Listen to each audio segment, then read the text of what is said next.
universitária percebida pública, como é o caso da nossa. Então, uma instituição universitária pública não pode ser reconhecida sem que ela aposte, do ponto de vista da sua infraestrutura, dos seus recursos humanos, do seu tempo, em 3 dimensões que são interligadas e que vocês conhecem tão bem. Trata-se do ensino, da pesquisa e da própria extensão. Então, a gente não pode entender uma universidade que zele por esse nome público, que não seja capaz de investir de maneira proporcional nessas suas 3 dimensões que caracterizam a vida acadêmica, a vida universitária, pelo menos no sentido do público que a gente quer sublinhar neste momento. Então a gente observa que a extensão é um componente desse trio, dessa tríade, né, ao lado da pesquisa e do ensino em casa. Pena que dificilmente uma universidade pública, inclusive a nossa, tem reservado o melhor de si para esse campo, pelo menos de forma proporcional. A gente sabe que, tanto em matéria de tempo quanto de recursos, o ensino tem sido a parte mais privilegiada, secundada pela parte da pesquisa, porém, muito menos em relação à extensão.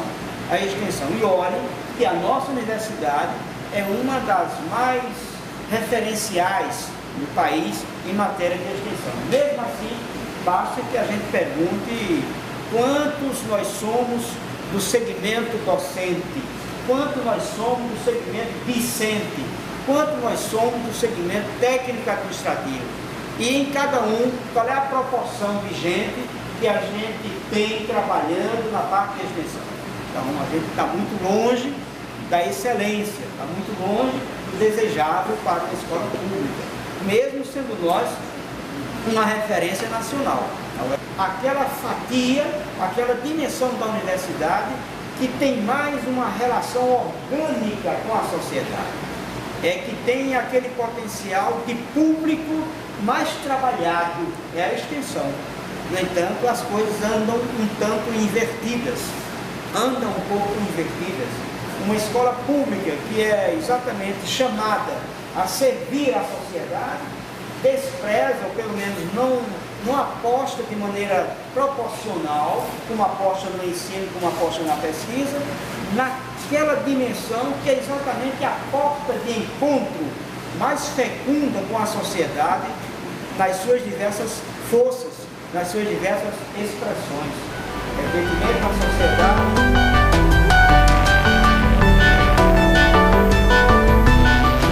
sociais constituem a força principal de uma sociedade, a força principal tanto pela sua capacidade de mobilização da sociedade, quanto pela sua força de transformação da mesma sociedade. De fato, nenhuma grande transformação aconteceu até aqui que não tenha sido protagonizada, sobretudo pelos movimentos sociais. Eu não digo somente, eu digo sobretudo pelos movimentos sociais. O movimento social que se preze prioriza a questão da formação de maneira contínua. O movimento social que se preze prioriza a questão organizativa, daí vocês veem o movimento distribuído em seus vários setores, de jovem, de massa, de educação, de produção, e aí por aí vai. São vários setores em que um movimento se organiza para dar conta dos seus projetos. Outra prioridade fundamental é a mobilização. A mobilização é apenas a culminância. Havendo a organização de base, havendo a formação bem cuidada, certamente isso deságua em momentos de mobilização. A mobilização não é um fim em si mesmo, é um instrumento de visibilização e de demonstração de força para a sociedade desses movimentos que se organizam, tendo a classe trabalhadora como grande alvo e não seus próprios interesses. É outra questão também muito pouco compreendida hoje.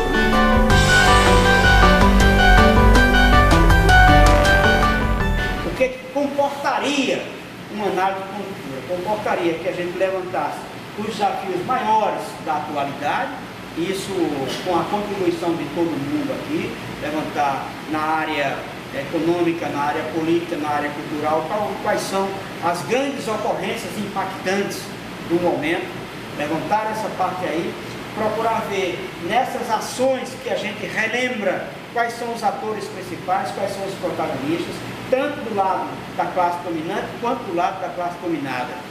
Quais são as estratégias seguidas de ambas as partes,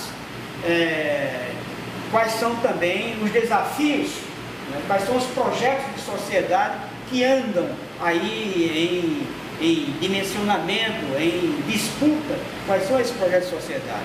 Como cada classe dessas procura fazer sua parte, que a gente hoje encontra numa encruzilhada muito difícil, não só por conta do junho de 2013 para cá, com aquelas grandes manifestações que estouraram, que irromperam nas ruas e nas praças do país, pelo fato de que essas grandes manifestações não partiram organicamente, como de costume, de movimentos organizados. Na verdade, irromperam sem esse controle maior. Tiveram certamente antecedentes, como a questão do passe livre, ali sim, um movimento estudantil organizado. Tiveram outros precedentes também, mas nada indicava que de repente tanta gente em tantas cidades do país fosse à rua para se manifestar do modo que se manifestou e trazendo mil bandeiras. E às vezes criticada essa manifestação pelo fato de que não havia propriamente proposições. Havia uma lista enorme de demandas, de queixas, de reclamações, de reivindicações, mas é tudo. Não havia pista propositiva. E eu acho que seria demais esperar de um movimento de massa que fizesse isso. Isso é parte dos movimentos sociais. Como os movimentos sociais entram no refluxo, então essas demandas ficam reprimidas.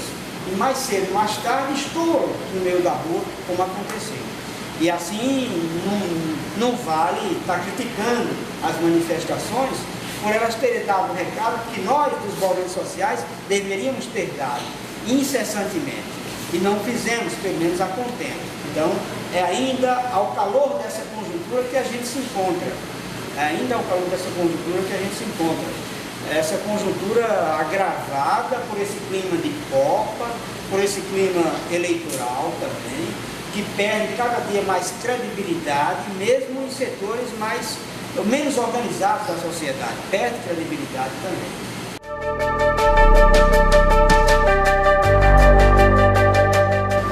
Que possibilidades se abrem para nós, estudantes, participantes do programa de extensão aqui na UFPB? Então, a gente vai dizer que pelo menos duas possibilidades se abrem. Uma é de a gente se conformar com remendos. Uma é a gente se conformar com que a eleição sendo feita vai resultar alguma coisa melhor, vamos ter um número mais diferenciado de casas, vamos ter um certo recurso para a agricultura familiar, vamos ter um pouco mais em todas as áreas também. Se for isso, deve continuar assim acontecendo também. A gente não deve mudar muito de tática nem de estratégia, deve ser assim, ou seja, meter no apoio político-partidário, convencional, sem estar prestando atenção à aliança, sem estar participando, prestando atenção a isso, mas apenas crendo que aqueles que vierem, eles vão ajeitar um pouquinho melhor do que as coisas estão hoje, no caso. Se for esse um intento que parece ser da grande maioria, tudo bem. Se a gente, no entanto, tem um desejo maior, evidentemente a luta da gente vai ser diferenciada. Porque a gente só luta naquilo em que acredita. Se eu não acredito que a gente possa contribuir com a sociedade alternativa ao capitalismo, a tendência é me conformar com o capitalismo, achando que tratasse de um modelo eterno. Como eu não posso mudar, vou tirar proveito dele. Então é uma possibilidade. A outra possibilidade é de você entender que a longo prazo a gente vai semeando um outro tipo de sociedade. Mesmo que eu não possa ter essa sociedade transformada já na sua totalidade, naquilo que está ao alcance da gente, a gente vai fazendo acontecer essa nova sociedade, a partir dos gestos moleculares que a gente é capaz de emitir no dia a dia da gente. Então, cada gesto que a gente comete é um gesto portador de sementes dessa grandeza de sociedade que a gente tem, ou dessa pequenez de sociedade com a qual a gente se conforma. Então, vai depender um pouco do que eu quero, na verdade, para a sociedade de hoje. Se eu quero apenas que ela continue do jeito que está, evidentemente é mais fácil a tarefa. Basta eu multiplicar as atividades rotineiras e as coisas vão nessa mesma direção. Se, porém, eu entendo que devo ter um entendimento melhor, uma transformação pela raiz dessa sociedade, eu devo entender algumas coisas dessa sociedade, devo aprofundar isso aí. Devo imaginar que nem todos os povos suportaram calados e conformados a violência sofrida, mas resistiram contra ela, da forma que foi possível a esses sujeitos que se levantaram um dia. Evidentemente, entender que essa transformação não se dá de um dia para a noite, não se dá em 2 anos, em 3 anos, em 5 anos. Primeiro que é uma transformação contínua, se quiser o nome de revolução, é uma revolução contínua, não tem um tempo de acontecer e depois parar, não existe isso. É algo contínuo e que se faz muito mais no dia a dia, que se faz muito mais a partir das atividades alternativas que a gente é capaz de mostrar, de ensaiar, de vibrar com elas também, fazê-las acontecer.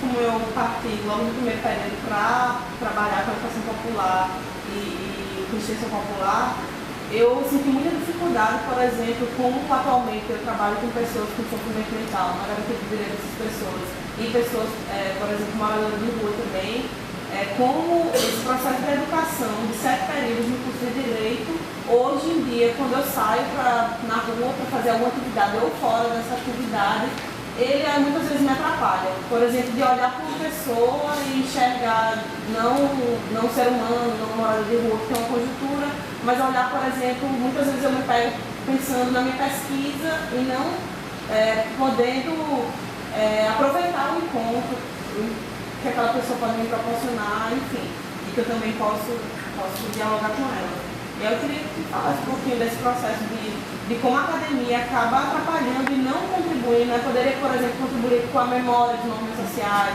com o processo de formação, mas acaba retroagindo nesse sentido.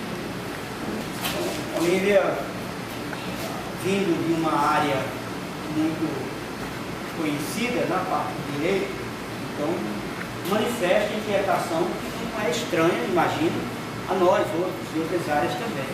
Acho que o fato de ter vindo dessa área não exclui que essas tentações também aconteçam nas áreas em que nós participamos. Em que sentido? No sentido de que a gente, muitas vezes, vem para a universidade com uma expectativa, vamos dizer, ingênua, de certa maneira, ingênua, achando que, como é uma universidade e é uma universidade pública, lá a gente vai encontrar respostas para as nossas inquietações tão humanas e tão desejáveis, né? E há esse choque também. Evidentemente, há situações prazerosas, há situações em que a gente se encontra muito compensado, mas são exceção. Então, o que você menciona é um ponto desse aí, para a gente não pensar a universidade nem de forma a demonizá-la, nem de forma a sacralizá-la. A universidade, todos sabemos, é uma instituição de disputa das classes sociais. Quem vem com essa expectativa de compreensão da universidade como um espaço contraditório, vai sofrer menos, vai adoecer menos, porque não vai esperar que ela forneça aquilo que ela é incapaz de fornecer. aquilo que são os movimentos sociais chamados a fazer esse trabalho. A universidade menos. Por quê? Porque é uma instituição, como vocês sabem, secular, multissecular. Entre nós não é tão velha assim, não é tão antiga, é bem mais recente, mas em termos de mundo, do Ocidente, é uma instituição secular e que foi feita para as classes dominantes, não foi feita para as classes populares. E por isso mesmo, ela é organizada aqui como a Alhures, ela é organizada por quem? É organizada pelo Estado. E é importante compreender esse limite da universidade, sabendo que o Estado, por quem quer que seja governado, é uma instituição essencial ao capitalismo. Sabendo desses limites, a gente vai esperar menos da universidade e vai passar a cobrar mais dos movimentos sociais. Aí sim, a gente tem que ser exigente mais ainda. Chegar perto, colaborar, mas também exigir. Evidentemente, se esses movimentos se fortalecem, eles não vão permitir mais essa estratégia que você lembrou muito bem, de estudantes em término de curso, para elaborarem suas monografias de final de curso, ou suas dissertações, ou suas teses, irem às populações, não como parceiros verdadeiros, mas como em busca do que eles precisam para si, sem qualquer vínculo orgânico, nem compromisso nenhum com as populações de quem recebe esses materiais. Aí eu diria que o problema é muito mais de fortalecer o tecido da sociedade civil a partir dos movimentos sociais do que convencer a quem vai fazer isso. Eu posso até convencer muita gente, já o fiz, mas não é esse o caminho. O caminho é não permitir que isso aconteça a partir de quem você propôs. Dificilmente você vai encontrar guarida para espertalhões chegarem a alguns movimentos e terem acesso como querem, explorarem, sem ter cobrança do movimento.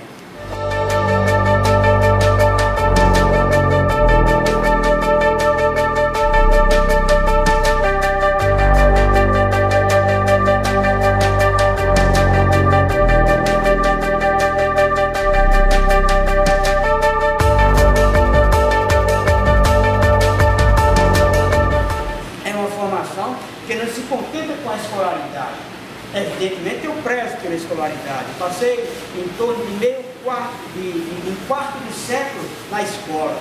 Não vou desprezar, é um tempo importante, mas longe de mim esperar que a escola dê conta desse desafio que é a transformação da sociedade. Aí tem que ser pelos movimentos sociais a longo prazo, mas apostando desde já nesse processo formativo, que ensina coisas que a escola não pode ensinar.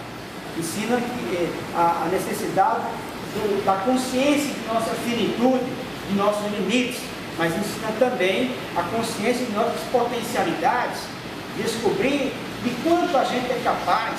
Desde cedo, a escola muitas vezes não consegue fazer com que os seus estudantes tenham consciência de suas potencialidades, dos seus talentos.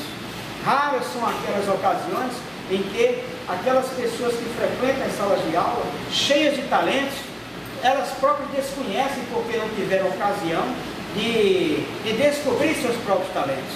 Isso se dá num processo formativo organizado por movimentos sociais que chamam à tona não só aquelas pessoas que têm facilidade de comunicação oral ou escrita, mas chamam para desenhar, chamam para fazer música, chamam para dançar, chamam para trabalhar no barro, trabalhar sobre o metal, trabalhar em tecido, trabalhar na palha. São artistas que estão escondidos de tanta gente. E assim como essa arte humaniza, também acontecerão coisas milagrosas a partir dessas descobertas de nossas capacidades também. Mas isso passa necessariamente pelo processo formativo alternativo, que não vem a partir da escola.